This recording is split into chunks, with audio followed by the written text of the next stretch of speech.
Hey, welcome to Cross Creek On Demand. We are so glad you are here. My name's John. I'm the lead pastor. We created Cross Creek to be a church for people who don't normally go to church. And so we've designed our Sunday environment, including our online environment, to be a safe place where people can discover God's love for them. We would love to connect with you when you are ready. Go ahead and scroll down and you can click Ask a Question, Ask for Prayer. Maybe you could find out how you could get here on a Sunday evening to join us live. But we would love just to be a part of your journey in discovering God's love. When you're ready, we would love to see you in person. Until then, why don't you go ahead and click subscribe so you can be updated on Cross Creek's most recent messages. Thanks for joining us. Hey again, welcome to Cross Creek. My name's John, I'm the lead pastor. If you're watching online, thank you so much for joining us. It's great to be seen by you wherever and whenever you are. But we are in part 2 of a series we are calling How to Ruin Your Marriage. Because as I might generalize a little bit, but as a guy, I think I might have, some insider information on how to ruin your marriage. I might not have all the facts on, here's how to have a perfect marriage, here's how to do this, do that, but I have a good idea on what not to do because I've learned from experience. And I think a lot of us have. And here at Cross Creek, we want to be a church where we can talk about things, we can discuss things, we can ask questions. We want to be a safe place where people can ask questions. And one of the ways we can do that is actually, if you are here, this Connect card in the seat in front of you. On this, you can just write your name and email, and if you're interested in something, you can do that. But if you have a question about anything I talk about tonight, you can just mark the box at the very bottom that says, I have a so what about question. I might say something about marriage, and I might say something about husbands and wives. You'd be like, yeah, but so what about this? That's what this card is about. You can write any question you have on the back of this card, put it in the wooden box at the info table afterward, and we will get back to you this week, maybe furthering the conversation. Maybe not a perfect answer, but maybe a way to kind of, hey, have you thought about this? And if you're online, you can do that also where it says ask a question, where you found, actually you can just scroll down and it says ask a question. But we're doing a marriage series, and I know not everybody here, not everybody watching online is married. But we're talking about marriage, and well, this is going to be a waste of at least 40 minutes. Thanks for dragging me here. Thanks for making me watch this. But here's the thing with this series, I think. We call it How to Ruin Your Marriage. I think it really could be called How to Ruin Your Life.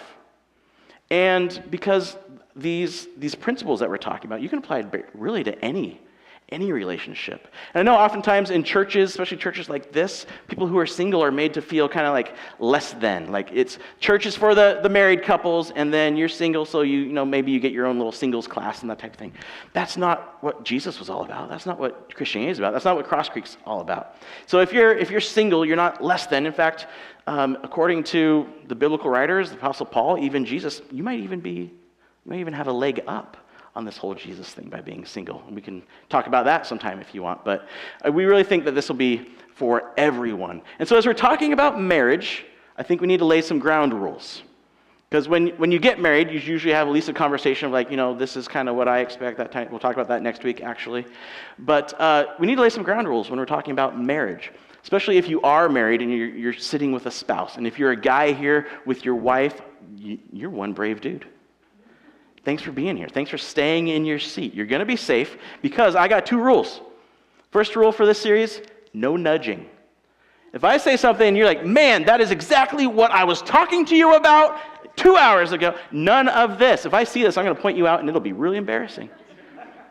All right? This is not for them. This is for you. All right?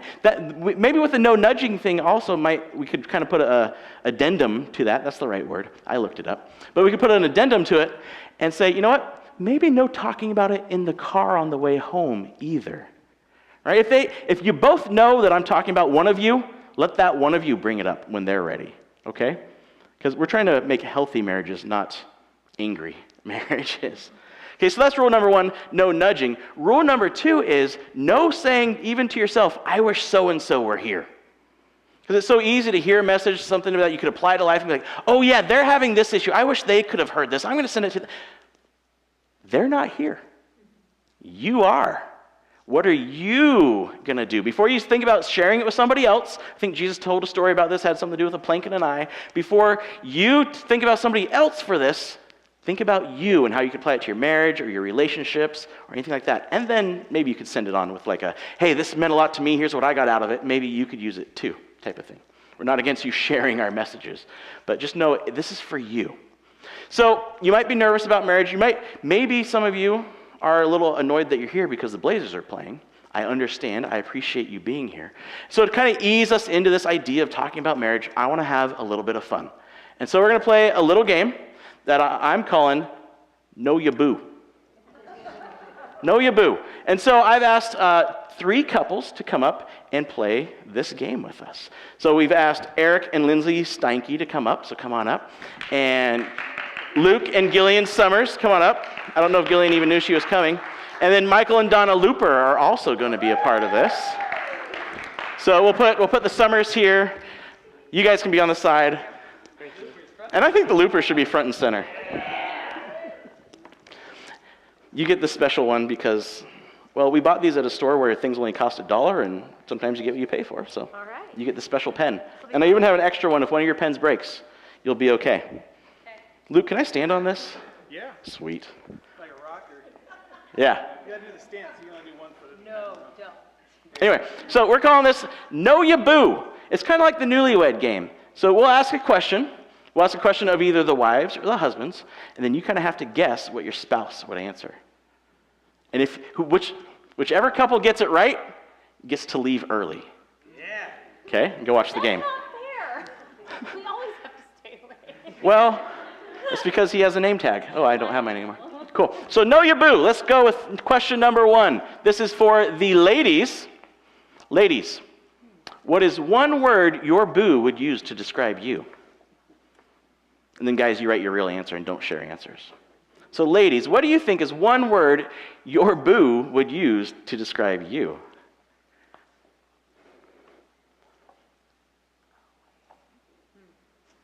Nope, go with your gut. Go with your gut. Okay, so Gillian, what word do you think he would use to describe you? Beautiful. And Luke, what would you actually use? Hot. Now, if you know Luke, you kind of would have guessed that answer, Gillian. It's okay, that's close. We'll give you half a point for that. All right, well, how about you, Donna? What do you think? Cute. Oh. And Michael, what would you actually use? Hilarious! There you go. Oh, if you have just small pens, there's actually an eraser on the pen you can use if you want. Or the tissue might not be for the pen, it might be for responding, the tears. All right, Lindsay, what did you say? What word would he use to describe you? Caring. And Eric? Beautiful. Okay, so you guys need to just swap boards. All right, good. Go ahead and erase that, and we have another question for you. Ladies, other than his current job, what is your boo's dream job? Other than your current job, what is your boo's dream job? Sorry if I'm blocking you guys. You're getting a good view. Is that better? Okay. All right, are we ready? Well, we'll go the other direction. So, Lindsay, what do you think Eric's dream job is? Autocross driver. And Eric said, race car driver, we'll take it. Good job. All right, Donna, what'd you say? I just say, yeah. Full-time pilot. Pilot, hey! That's good. The lines of communication are open. Let's see how you two do. Okay. Retired from the military, leather work, agape, and paid music director. Okay, so you only get to pick one. You can't list 10 things so you get it right. Well, he wants to be retired from the military, period. Retired from the military. The leather work, I would say. Leather work. Agape custom shop that does amazing leather work, even earrings, by the way. So just a little plug there. And Luke, what did you actually say? Leather work. Hey, very good. Okay, the next question for the ladies. This is the last question for the ladies. Now then you're going to be off the hook. What is the first thing your boo would buy if he won the lottery? You can't win if you don't play, just letting you know. What is the first thing your boo would buy if he won the lottery? Besides paying off my mortgage, thank you. You're answering what your boo would do. Yeah, what he would do. What would he buy? Okay? You get the premise of the game? Yeah. Good. All right, Luke, you have to write something. Okay, we're gonna go with the loopers first. So Donna, what do you think Michael would buy? Car parts. Just the parts. So he could put the car together with all the parts. That is a lot of parts. And what would you actually buy?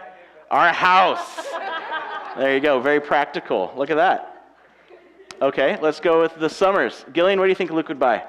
69 Mustang. And Luke, you would buy a few? You pay off the house. Hey! We have some practical guys. Let's see how the Steinke's do. What do you think, Lindsay?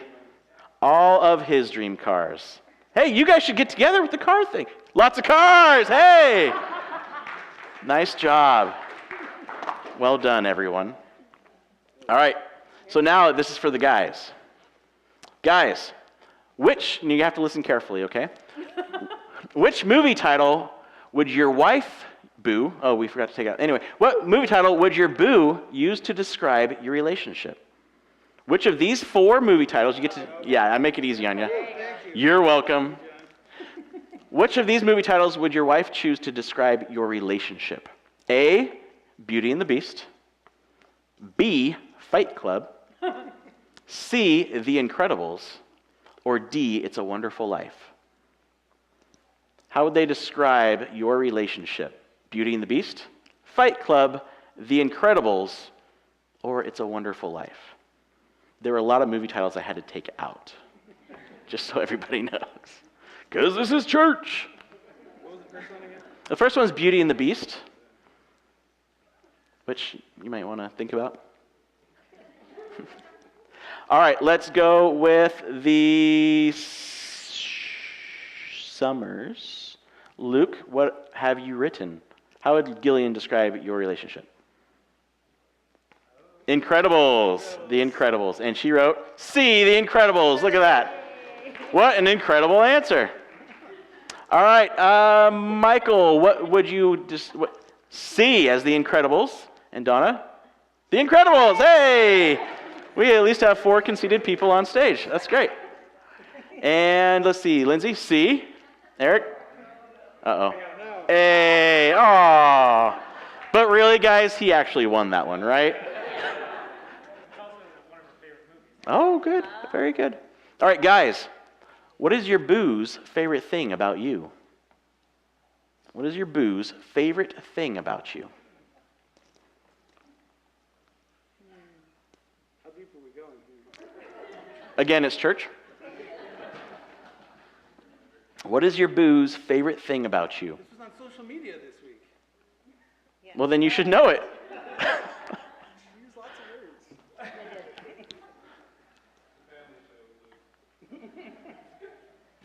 All right, let's go with the Steinke's. What is your boo's favorite thing about you? And Eric? Beard Dad. Is that your nickname, Beard Dad? Yeah, we can. Very cool. And Lindsay? Funny. Oh, yeah. Not so much with the beard, buddy. There. All right. Let's see. Donna, what is your boo's... Wait. I'm confused, too.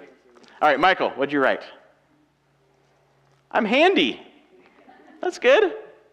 His servant heart.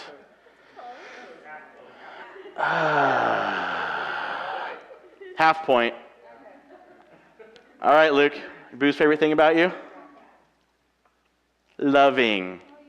And she wrote, sense of humor. Oh, they prefer the humor. Yeah. Okay. And one more. This is our last one. Guys, what celebrity would your boo most like to meet? What celebrity would your boo most like to meet?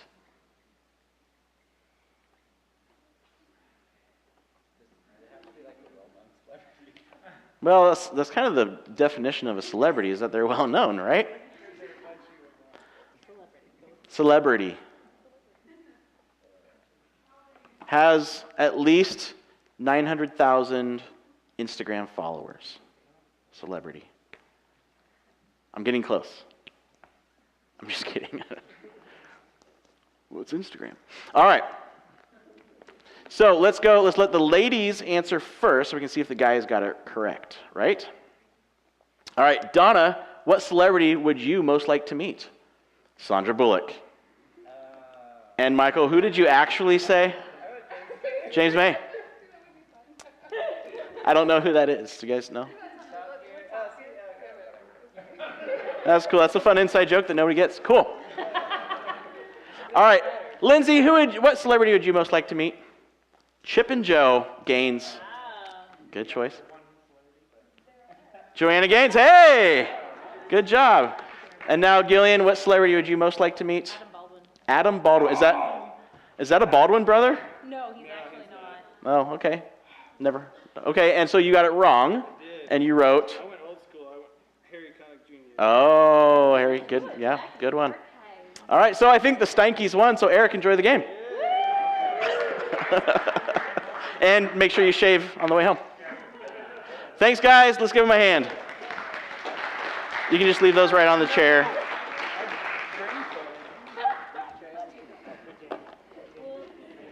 All right. Thank you so much for playing Know Ya Boo. So, the fun's over. Let's get into it. Marriage is hard, isn't it? If you've been married for longer than maybe a month, you know marriage is hard. And whether you're a Jesus follower or not, I think marriage is hard. It's not just not a Christian problem, not a Christian problem. It's just marriage is not easy. In fact, it's difficult. And do you know why marriage is difficult? Do you know why maybe if you're married, your marriage is difficult? Don't nudge again. The reason it's difficult is because you are a difficult person to live with. Yeah.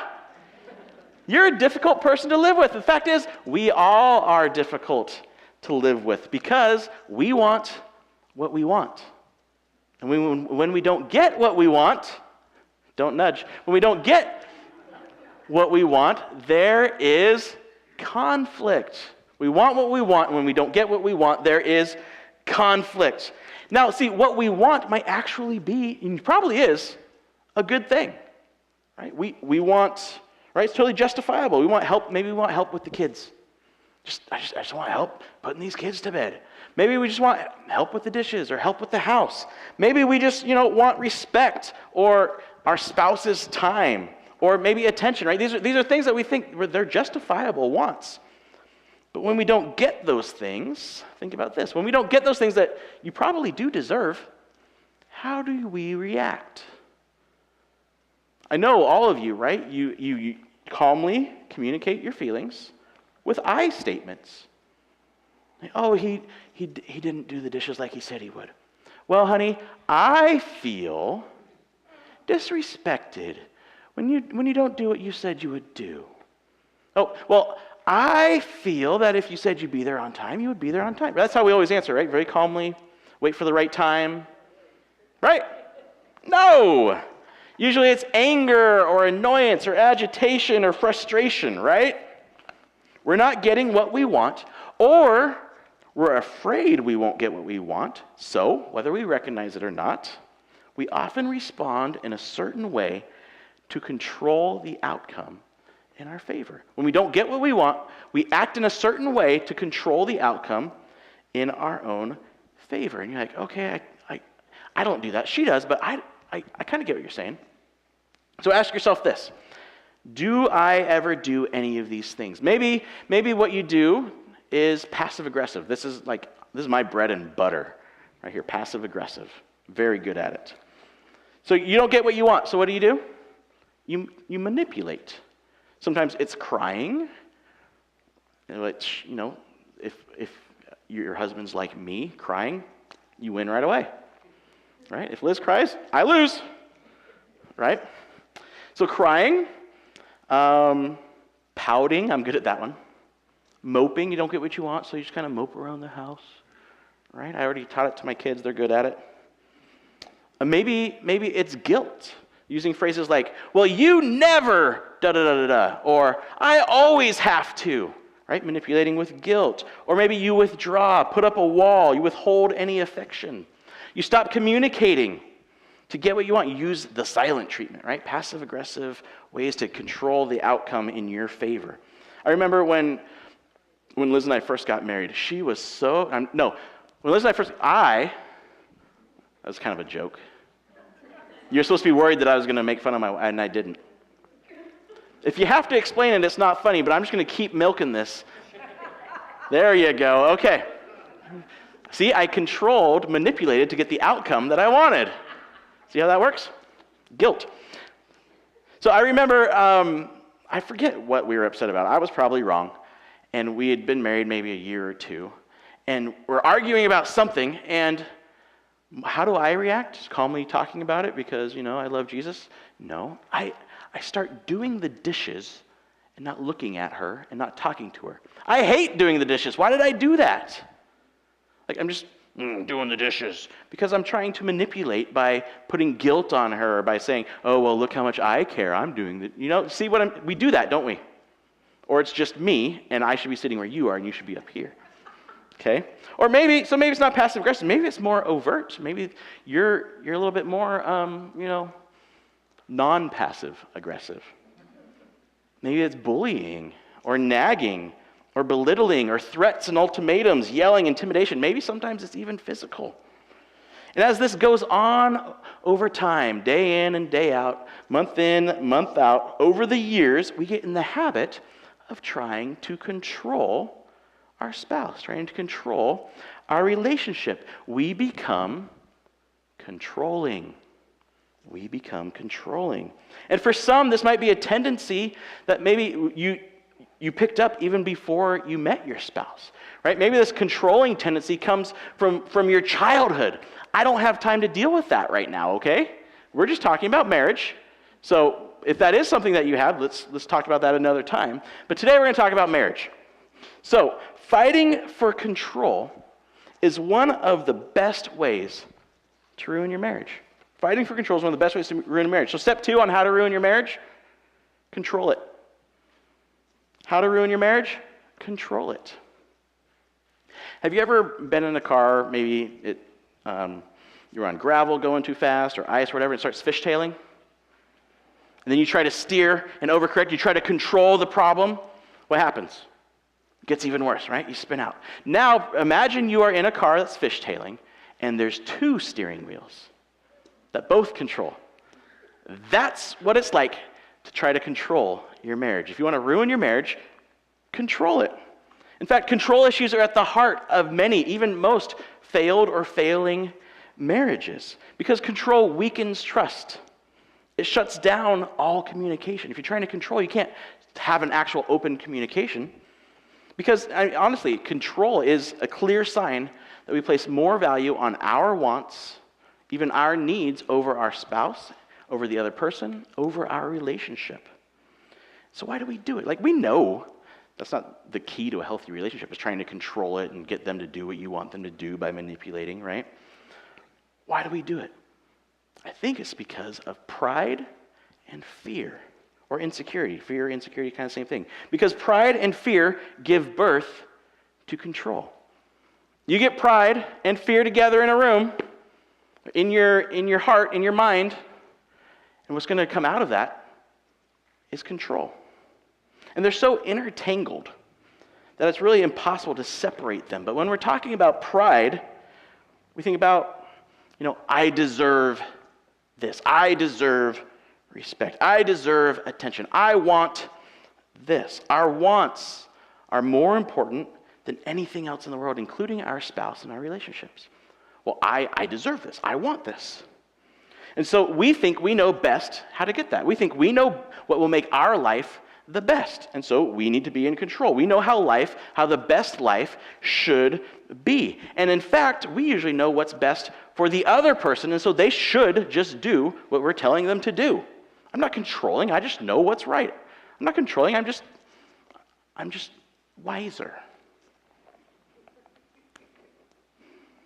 So you get pride, and then you have fear, or maybe you can call it insecurity, where you can't trust anyone, right? Maybe you've been let down so much.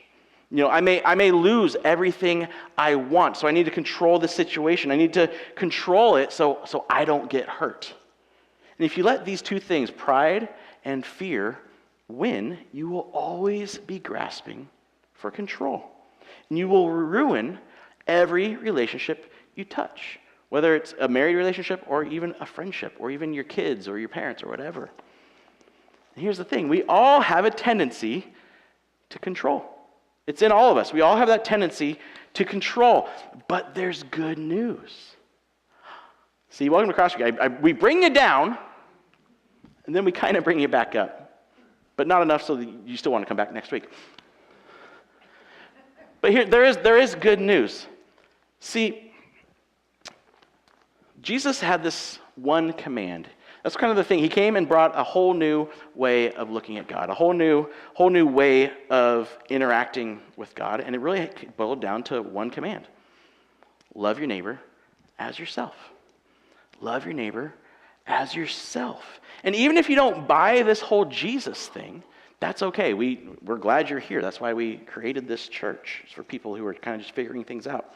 I think there's a principle that can help. I think there's a principle that can help. I'm a firm believer that, following Jesus makes your life better, makes you better at life. And I think it's never more true than in this situation of control. And if you're a Jesus follower, the answer that we're about to see is an explanation of Jesus' one command.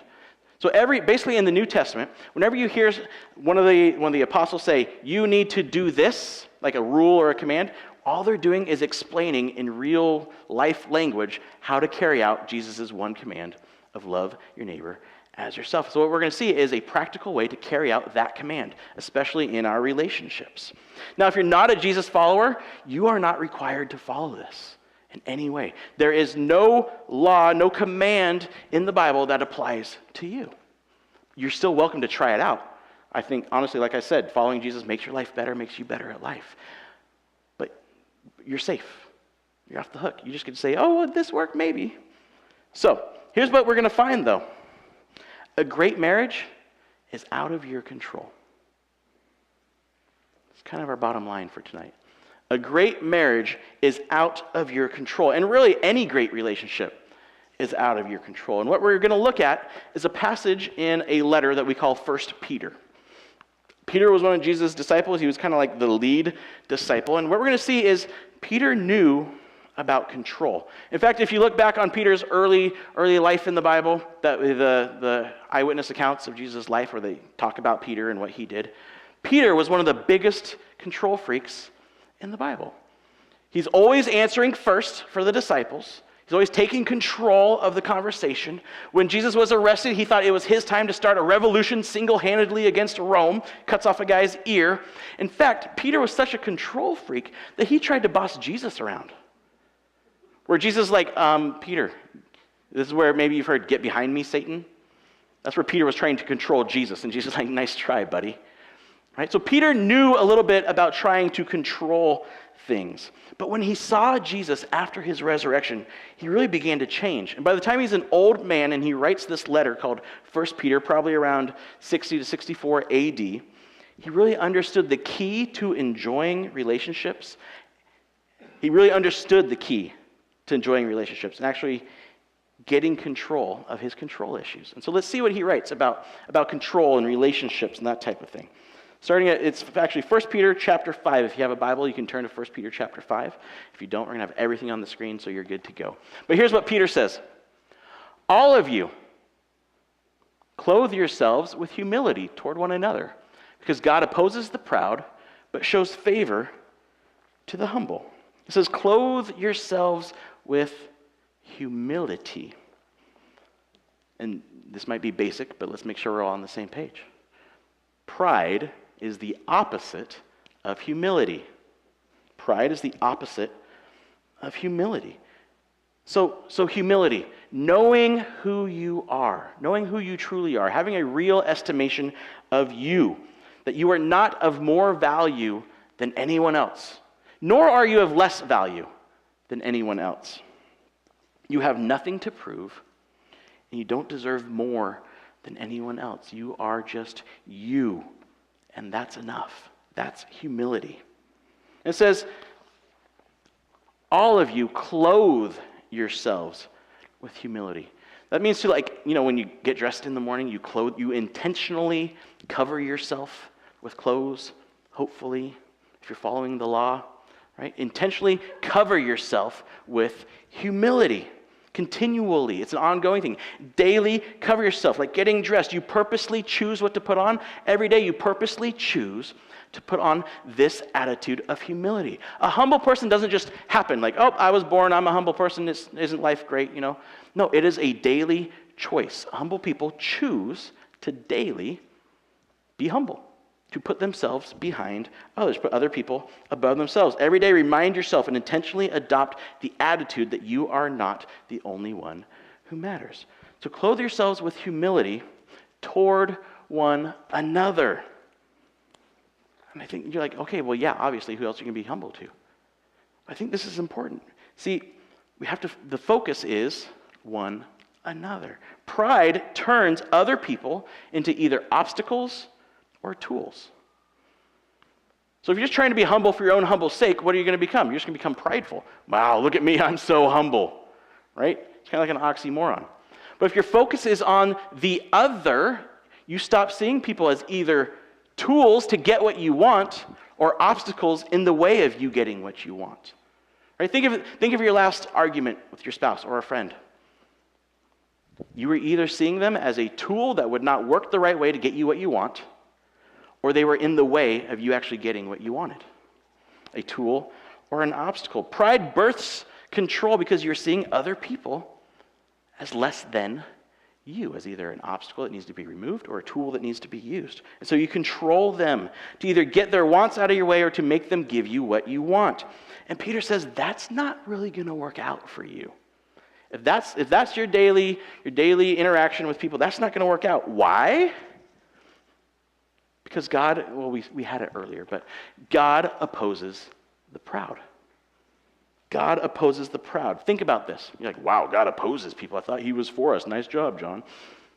Right? God opposes. Think about this. If your kid is hanging out with another person, and that person is trying to manipulate your kid, trying to control your kid, and you hear it, you should be like, oh yeah, they'll work it out.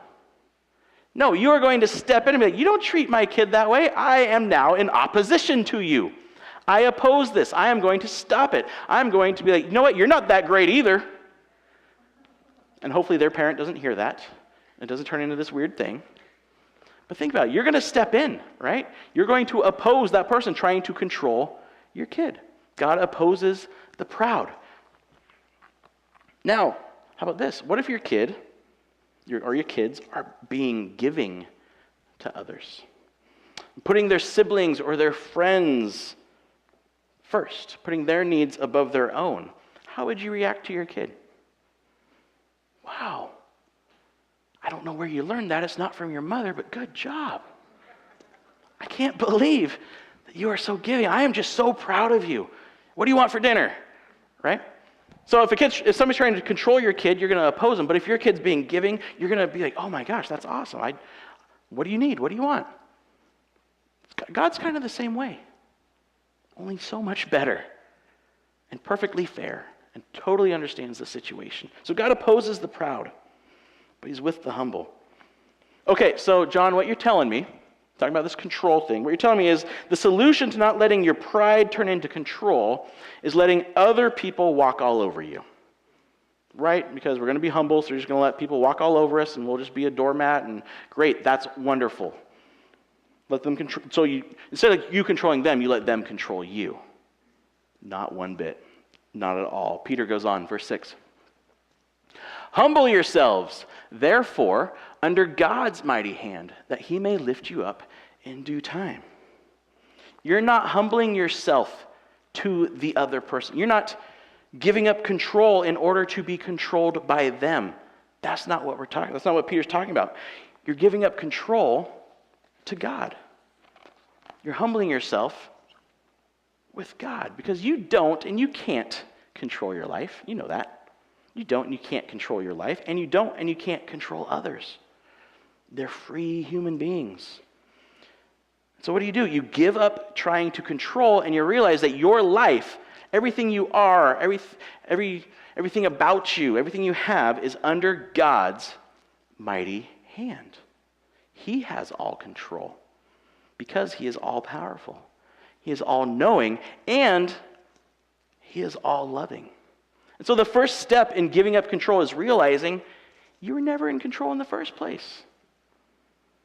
You were never in control in the first place. No matter how hard you tried, you were not in control. And you don't have to fear being walked all over, because when you give him control, when you give God control, you are trusting he will take care of you. That's what you're doing. You're not saying, well, I guess I'm just at the mercy of this other person. No. You are under God's mighty hand. You are giving him control. You are trusting that he will care for you. And when the time is right, he will lift you up. You're getting your worth from him.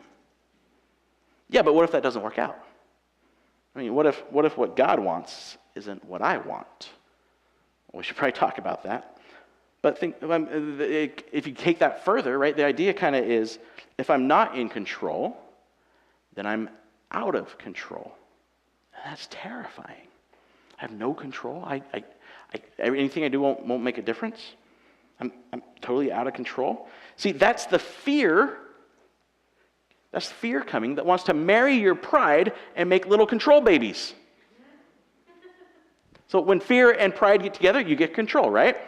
And so what do we do with that fear? Maybe that anxiety kind of wells up like, well, if I'm not taking care of myself, who will?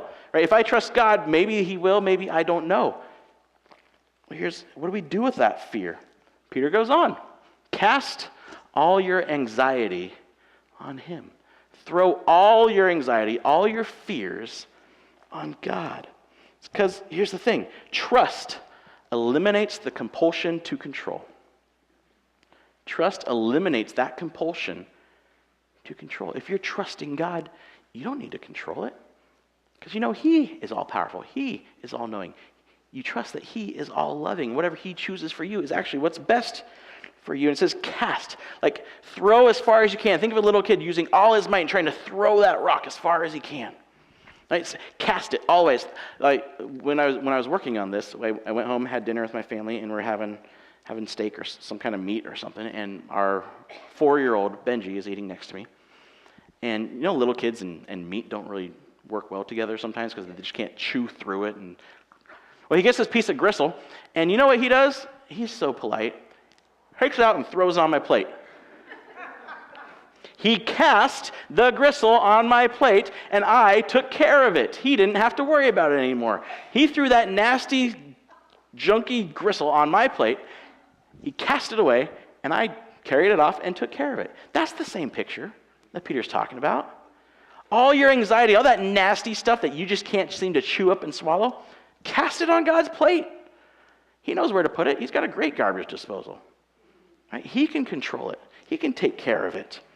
See, control really is a trust issue. You're not trusting that God can handle it. So give all of those worries, that anxiety for not having control, to God. The only one who really can actually do anything about it in the first place, right? See, we can either be, you know those little push cars that kids ride in? Sorry, all my examples are about kids, but that's my world right now. But you know those little push cars where they have the steering wheel and the little honky thing, but you're really pushing and they're just riding? So we can either be a little kid trying to steer it and getting all mad that it's not going anywhere, trying to control it, or we can just relax, enjoy the ride, honk the horn annoyingly, and all the adults will giggle because you're so cute. That's our choice. We can either try to fight the steering wheel that won't do anything, or just enjoy the ride and our dad carrying us along in life. You say, okay, that sounds nice. But how do I do that? How do I actually cast it? I get it, oh God, how do I actually do that? Why can I do that? I mean, I get giving it to him, but that's still scary. How do I know I can do that? Cast all your anxiety on him because he cares for you. That seems so simple, doesn't it? So easy to say, God cares for you. But if you can grasp this one earth-shattering truth that God cares for you, everything else really falls perfectly into place. God cares for you, meaning his care surrounds you. It's completely around you. His care encompasses you, is what Peter's trying to say here. God cares about you, and he cares for you. You might ask, you might ask people at the mall or at church or whatever, what does God care about? Right? What does God care about? I would think the usual answer, whether they're church people or not, would be like, well, he cares about us following the rules. Right? Watch certain cable shows, well, God cares about politics. Right? Well, God cares about, whether you're being evil or not. Know what God really cares about? You. God cares about you. God cares about me. God cares about me. Say it to your neighbor. God cares about me. Now say it with meaning. God cares about me. That is the truth of the universe. God cares about you. He created this earth for us, for you, so that we could have food, so that we could have oxygen, so that we could have water. It's designed perfectly for you. God cares about you. In fact, you are the object of God's concern. What does God care about? What is God concerned about? You.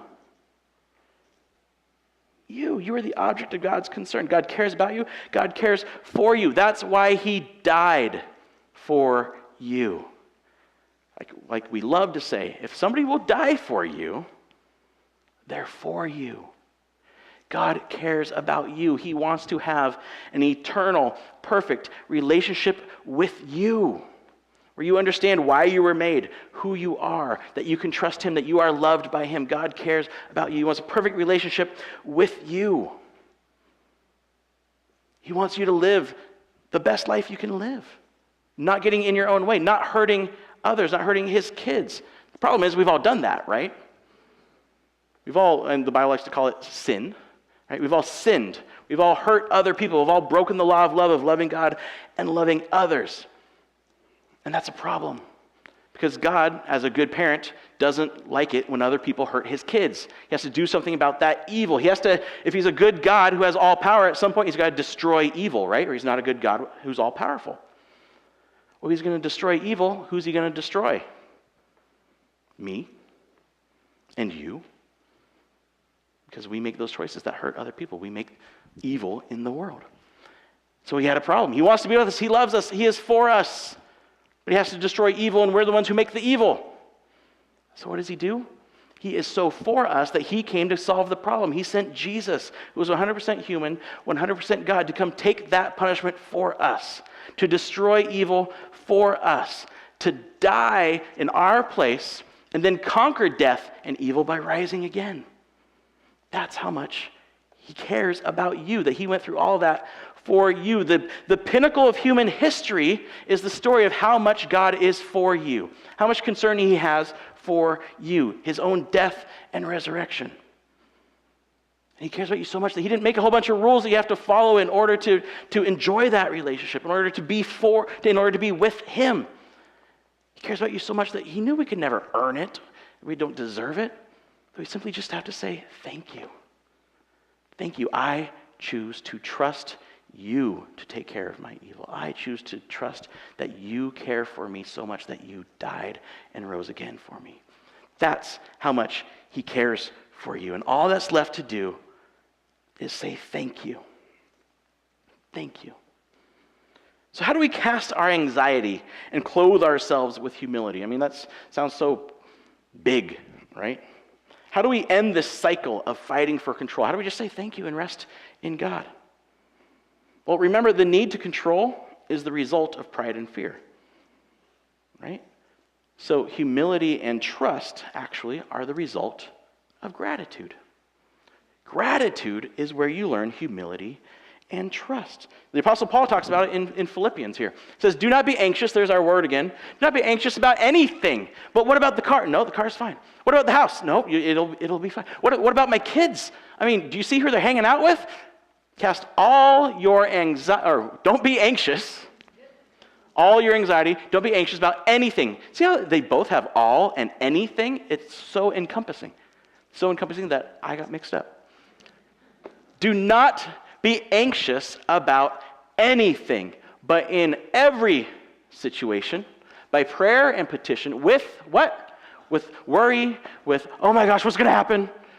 With, well, I never get, no. With thanksgiving, present your requests to God.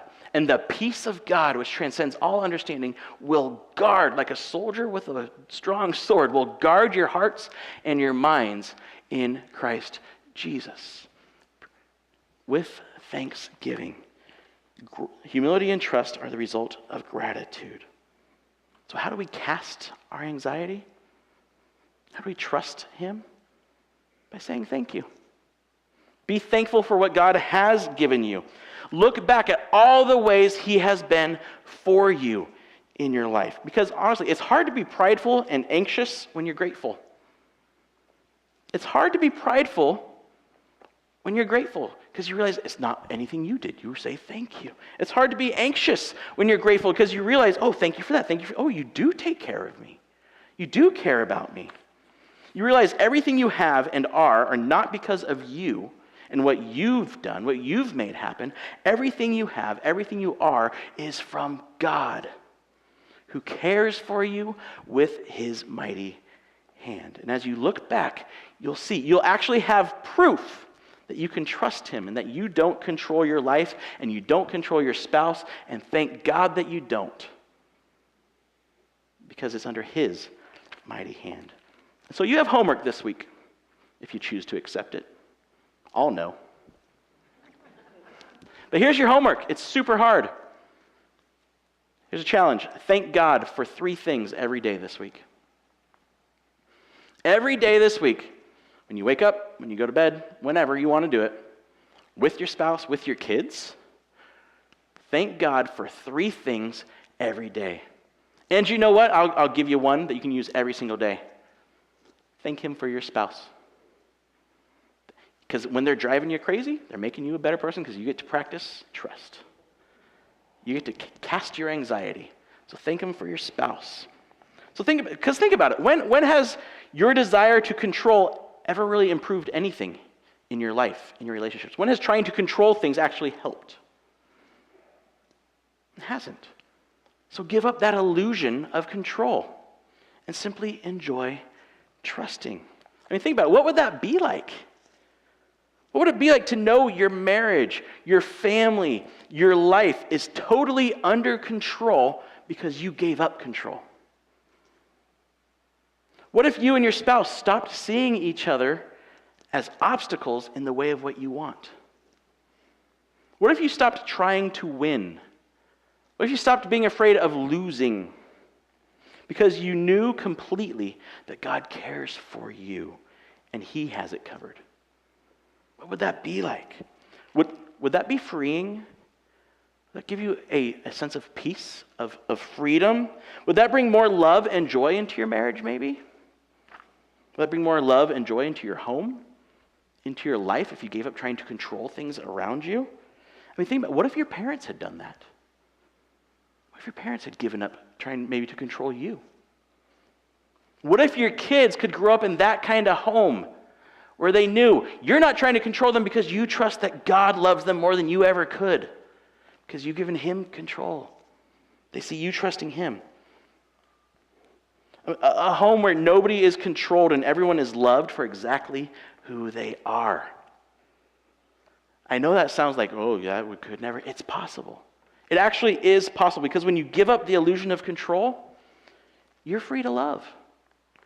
When you give up the illusion of control, you are free to simply trust God and love others. Let's pray. Heavenly Father, thank you. Thank you for your love. Thank you for your power. Thank you that you care about us. Teach us to trust that you care about us. Teach us to cast anxiety and fear on you. Teach us just to enjoy those that you've given us. Not try to control them, but just trust that you are in control. Give us the courage to let go. Give us the courage to trust you. In Jesus' name, amen. Hope you guys have a great week. Thank you so much for being here. Next week, we're going to have a little bit more fun. This is Mother's Day. We're going to talk a little bit more about marriage, maybe a little bit about expectations. Husbands, you're like, crap. Wives, you're like, yes! We'll turn it around, don't worry. Anyway, hey, have a great week. Hope to see you guys soon.